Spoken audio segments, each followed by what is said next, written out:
ఖమ్మం జిల్లా సత్తుపల్లి మండల పరిధిలోని బేతిపల్లి చెరువు నుండి ఎన్టీఆర్ కెనాల్ ద్వారా సాగునీటిని సోమవారం సత్తుపల్లి ప్రాంత కాంగ్రెస్ నేత, రాష్ట్ర కాంగ్రెస్ పార్టీ నాయకులు, సత్తుపల్లి ఎమ్మెల్యే భర్త మట్ట దయానంద్ జల పూజ నిర్వహించి పుష్పాలు వేసి లాకులు వదిలి నీటిని పంపిణీ చేశారు.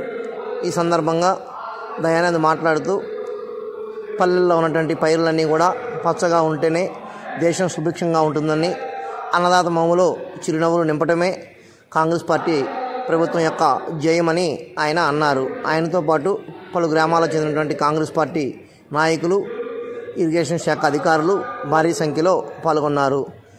ఈ సందర్భంగా రైతుల కోసం కాంగ్రెస్ ప్రభుత్వం అన్ని విధాలుగా సహాయం చేయడానికి కట్టుబడి ఉందని రైతాంగం గుర్తించాలని దయానంద్ అన్నారు.